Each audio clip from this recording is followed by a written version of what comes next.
نن چې پر تا پیسې بندې شوې پر تا ډالر بند شولو ته وایې افغانان د دې ځایه وشي پرون چې تا افغانستان ړنګوي تا چې افغانستان د اور په لمبو کې سوځوي بیا دوی ډېر ښه مسلمانان وو بیا دوی ډېر ښه جادیان وو نو دا خو د افغانستان او د افغانانو خپله خاوره ده ستا پلار یې نشي ژغورلی ځکه تر تا نور هم ډېرو زورورو دغه خبرې وکړې او بیا هم وایي چې پی ټي ایم څوک پر 4 نمبر ګیټ ورغلو څوک پر 5 نمبر ګیټ ورغلو چې دا خو موږ نه وایو دا کیسې او دا سلسلې دا بیانیه دا خو د پی ټي ایم ده دا خو د منظور پښتون ده موږ د دې سره هېڅ تعلق نشته د منصور کیسه زړه شوه د منظور ناره تازه شوه پی ټي ایم دا وکړو چې په 80 کال یې د 70 کلونو بعد د خیبر د جمرود په ډاګونو کې سره رایه وکړ او پښتنو ته یې خپل قاتلان او د پښتنو د قدرتي شتمنیو لوټماران ورته ګوته کړل دا چې هغو د پی ټي ایم یا د جرګې پریکړې عملي نه کړې دا ګناه کبیره د هغو په غاړه وه د پی ټي ایم خپلې غاړې وطن او ولس ته خلاصې کړې برعکس چې هغه اتیا کسیزې کمیټې د جرګې پریکړې عملي کړې وې په پی ټي ایم پسې یې لستوڼې او پایڅې راونغښتلې یو زینت سازي یې شروع کړله ځکه دوی ته د خپلې صوبایي اسمبلۍ د سینټ او د کونسلګرۍ خبره ورپېښه وه ځکه پی ټي ایم خو نه به تا ته شنه ټانکۍ درکوي نه ټرانسفارمر درکوي او نه لښتیان درپخوي نه د انګریز پاته معتبرۍ درکوي نو ځکه د دوی وجود په خطر کې و څوک پر 4 نمبر ګیټ ورغلو څوک پر 5 نمبر ګیټ ورغلو چې دا خو موږ نه وایو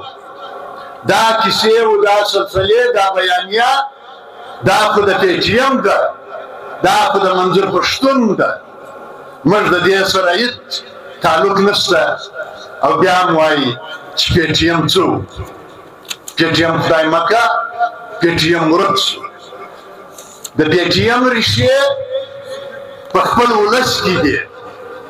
د کوم مزاحمتي تحریک چې ریښې په ولس کې وي هغه به څنګه ورکېږي هغه به کله ورکېږي پی ټي ایم خو دا دی نن هم په میدان دی پی ټي ایم خو نن هم خپله بیانیه پر مخ وړي پی ټي ایم نه ډېرېدلی دی نه په شا سوی دی او د خیبر د جرګې بعد به د پی ټي ایم باندې د ناروا بندیزونو له امله نن هم علي وزیر د یوه جیله باسي په بله یې ننباسي دا پاکستان 4 صوبې پر وکتلې په هغه درواغجنو اف آی آرونو باندې چې دلته خلک د تورې شو د کلاشینکوف د یو ګارد د یو کار دپاره و خلکو ته ورکوي خو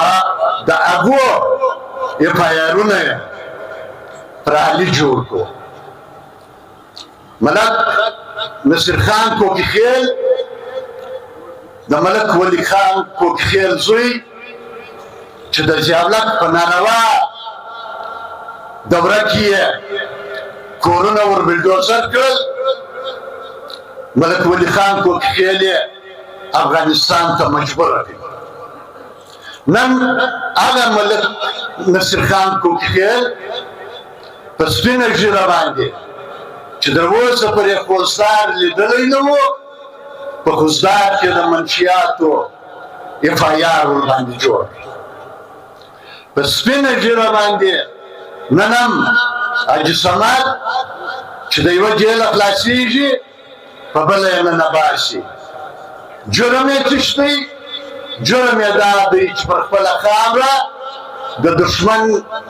پلیت ګامونه نه مني نن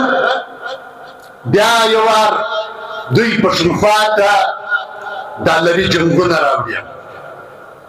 کله وایي چې افغانان دې ووځي کله وایي څنګه نیسي دا د افغانانو خپله خاوره ده پر 28 مۍ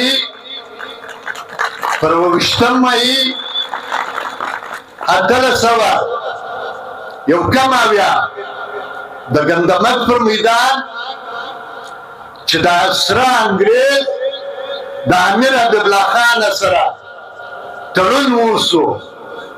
چې د ګندمک تړون ورته وایي د هغه تړون له لویه شین کوټه سوی فرما خیبر کوا دا یو سره فرنګي ته ورکړو نو دا خو د افغانستان او د افغانانو خپله خاوره ده ستا پلان یې نشي جوړېدلی ځکه تر تا نور هم ډېرو زړورو دغه خبرې وکړې پرون چې تا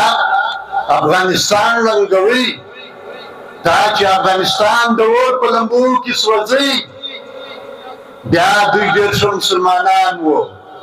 بیا دوی ډېر ښه جادیان وو نن چې پر تا پیسې بندې شوې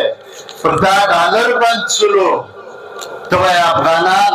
د دې ځایه وشي د افغانانو په مخ کې به د PTM د ادنا کارکون ولاړې وي بیا به ته افغان ته لاس وراچوې خبرې خو ډېرې دي هغه به مشران کې یو لنډ شعر درته وایم دار منظور زنجیر منظور دی دار منظور زنجیر منظور دی هر یو ویش ضمیر منظور دی اقتدا یې پسې کړې د سختیرو غورځنګیانو رول ضمیر امیر منظور دی د مقتل په دروازو کې د زندان تورو کوټو کې د وحشت خوني پنجو کې یوه چغه رارسېږي مړه به څرې لمبه کېږي د پیریو رټل سوي د درانه خوبه ویښېږي د منصور کیسه زړه سوه د منظور ناره تازه سوه د دې دور دا تقدیر دی د دې دور دغه تحریر دی اقتدا یې پسې کړې د سختیرو غورځنګیانو روڼ ضمیر امیر منظور دی ته به کم دار ته یوسې دلته هر یاغي منظور دی د بیده پښتون آواز سو هم د لر سو هم د بر سو یاغي سوې چغه پورته د خیبر زیږو پټ شو د سپین غر واورې لمبې سوې په چونغر کې انسانګې سوې په ګوربت کې زلزلې سوې لړزېدلی بیا پامیر دی اقتدا یې پسې کړې د سختیرو غورځنګیانو روڼ ضمیر امیر منظور دی د دې دور خوشحال خان دی تور پرنګ سره په جنګ دی پولادي وډې دی کړی کلک ولاړ د کام پرنګ دی یو څادر سرای خولۍ ده باچا خان ګوندې ملنګ دی د یبي په نغري کې د روښان سکروټي پاشي پونده د رمیش پون سو هم بهیر سو هم یون سو د دې دور نوی زیدې اخته کړی په لوی ویر دی اقتدا یې پسې کړې د سختیرو غورځنګیانو روڼ ضمیر امیر منظور دی